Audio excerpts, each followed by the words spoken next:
história de Jean Meslier começa com a sua morte. Ele faleceu em 1729, da França, na casa paroquial. Ele foi padre durante 4 décadas, 40 anos, e morreu aos 65 anos. Ao longo da sua vida, ele foi uma pessoa comum, não se destacava, mas também era reconhecido pela sua comunidade como alguém generoso e que cumpria suas atividades como pároco, como padre. O abade veio de uma família pobre, e o seu pai era comerciante de tecidos de uma cidade vizinha, e quando era criança, quando muito jovem, aconselharam a família a encaminhá-lo para o seminário. Ele voltou do seminário como um bom aluno, sem nenhum problema, e passou a atuar como pároco dessa comunidade aos 25 anos de idade. Quando encontraram o padre Jean Meslier morto na casa paroquial, próximo a ele, sobre a mesa, encontraram também uma carta. Essa carta ela estava endereçada aos padres da vizinhança. Para surpresa de todos, nessa carta, Jean Meslier afirma que a religião não passa de um erro, uma mentira ou uma impostura, entendendo impostura como aquilo que é praticado pelo impostor. Além disso, ele convida seus confrades a abandonar a sua fé e deixar o cristianismo. Nessa carta, o padre revela o seu ateísmo, seu pessimismo e sua filosofia materialista. Mas, sobretudo, ele revela a sua revolta contra um sistema político-religioso que explora o pobre e que o manteve em silêncio durante toda a sua vida. Na época, isso foi um grande escândalo. Os padres tentaram abafar essa situação e até hoje não se sabe ao certo onde ele foi sepultado. Ele não teve um enterro digno. Também foram encontradas 3 cópias de um manuscrito feito por ele com 366 páginas, com uma letra bem pequenininha. Esse texto é praticamente um tratado teológico, político, filosófico, que nós podemos chamar de Memória dos Sentimentos do Padre Jean Meslier, ou Memória, e alguns traduzem por apenas Testamento de Jean Meslier. Qual o conteúdo desse texto ou desse tratado? Em 1864, o holandês Roland Desnay, ele reeditou esse testamento, e essas 366 páginas se tornaram 1.200 páginas. É um texto bem grande.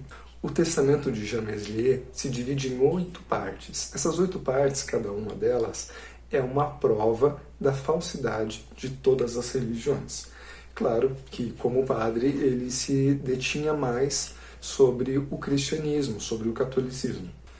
Ao longo dessas 8 provas contra os deuses, Jean Meslier acusa os ricos e os nobres de manterem a maioria da população na miséria.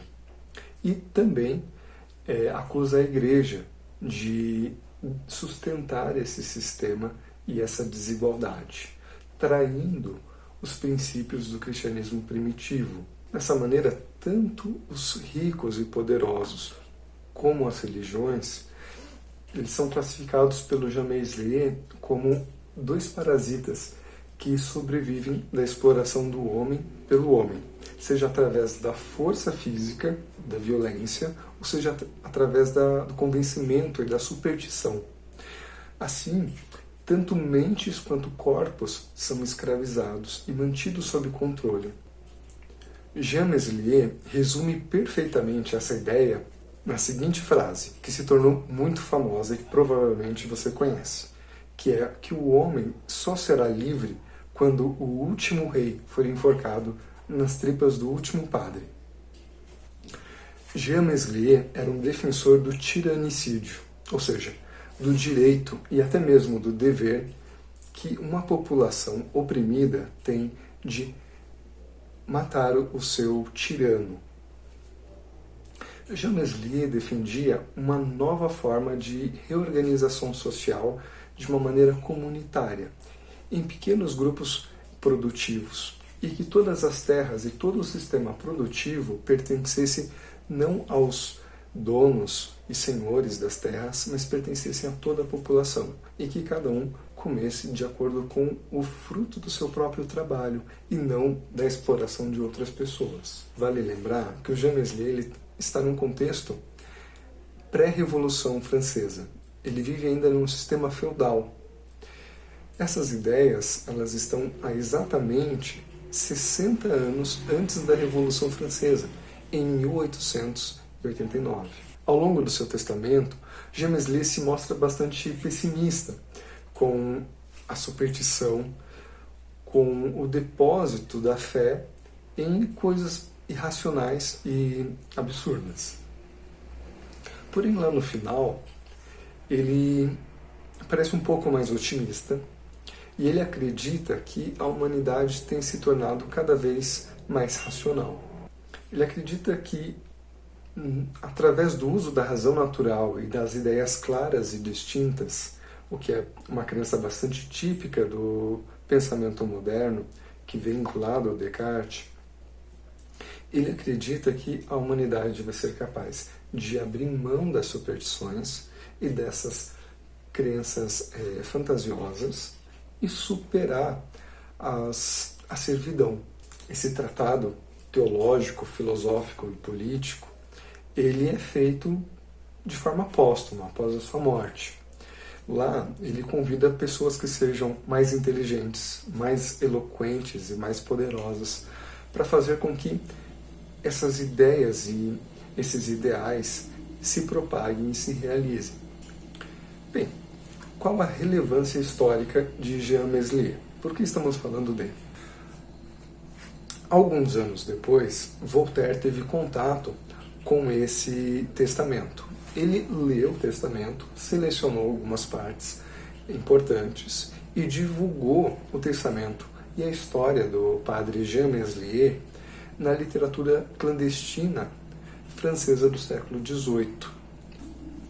Apesar da censura que era imposta pela monarquia francesa, que tomava esses textos e proibia a venda, esse texto teve grande circulação entre os intelectuais da época. Pessoas como o Barão de D'Holbach, Lamettrie, Helvétius, D'Alembert, Naigeon e La Barrière. Quem foram essas pessoas? Foram intelectuais, enciclopedistas, iluministas. As ideias desses idealizadores, desses entusiastas, fez com que a Revolução Francesa tomasse corpo. E, bem, a Revolução Francesa dispensa apresentações. Ela teve um papel fundamental na organização política, social do Ocidente. Por exemplo, divisão entre igreja e Estado, ideais como igualdade, fraternidade e liberdade. São ideias que até hoje influenciam o nosso sistema democrático. Ela é o ápice desse conflito entre as luzes, a razão e as trevas e o obscurantismo da superstição medieval. Dessa maneira, Jean Meslier ele entra para a história do pensamento como alguém que foi capaz de colaborar com a formação de grandes pensadores, que culminou na Revolução Francesa. Antes de Marx, nós já temos aqui um pensador que propõe uma organização social comunitária, o que Marx classificaria como um comunismo utópico. Muito antes de Nietzsche, nós temos uma crítica contundente e forte ao pensamento religioso e ao cristianismo. Então, perceba que o Jean Meslier ele tem essas qualidades que influenciaram todo o pensamento moderno a partir dele. de certa forma, ele é um precursor do materialismo moderno e do ateísmo moderno. Nós estamos apresentando o Jean Meslier. Essa é um pequeno resumo da sua história e do seu pensamento. Nós vamos conhecer ele um pouco melhor nos próximos vídeos.